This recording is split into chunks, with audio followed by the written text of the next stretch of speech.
คนดูมันเขาหากินนะเด้ท่าเขาหากินนะเด้มานะมื้อนี้มื้อนี้ก็มาเอาชีวิตรอดเนาะ3 คนนี่คือจะเป็นทั้งหน้าเขาจะเป็นแม่น้ำหูอเมซอนเด้แล้วก็มาฮอดแล้วเนาะ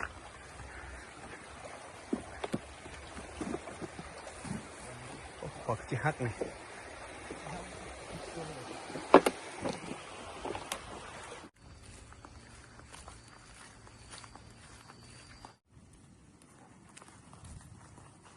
ปูโคตรลาย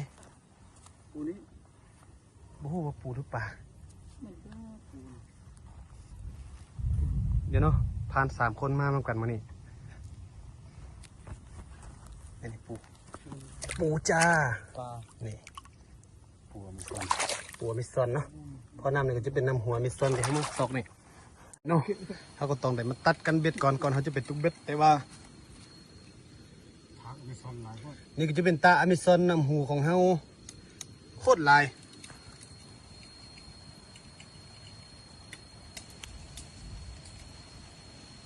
ยุ่มนี่เนาะเต็มน่าเกี่ยวฮอตติน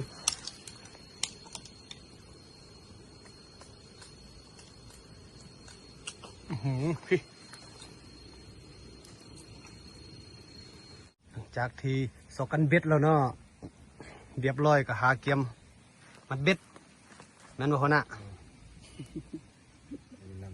ำลังมัดเบ็ดเลยกำลังมานจากที่มัดเบ็ดเรียบร้อยเขาก็พาไปหาเป่าไม้ที่เขาจะตุกอยู่ทางหน้านี่เลยเนาะเริ่มแล้วเล่นแล้วก็ฮอดไม้ของเฮาเรียบร้อยเนาะ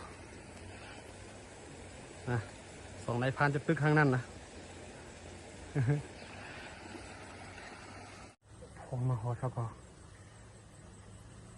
เงินเบ็ดลงน้ำทันที่นอนเยอะจะใส่มันเลยจะเป็นเนื้อใส่เดือน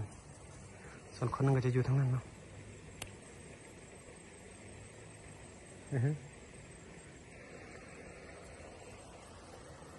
เราถ่ายปลามากินอย่างเดียวเนาะด้วยนี่รู้สึกว่าสายเบ็ดเฮามันจะขยับหน่อยนึงแล้วเนาะ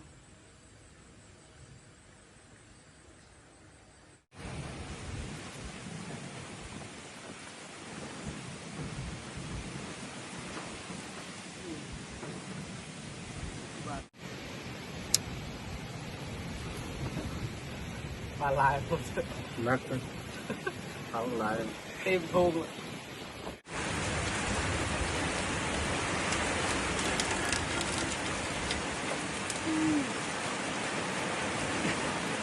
ดี๋ยวปลาถึงต้องเลี้ยง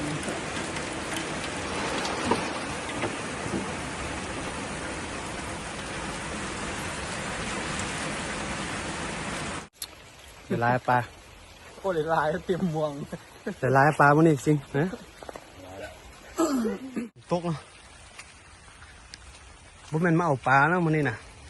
เรียบร้อยมามันนี่การประจนภัยน้ำหัวมีซอนเขาก็พันดีแต่ปลาลายบ่ลายสมควรเป็นของกับผู้ปลาลายนะดีเดาฟาร์มบับ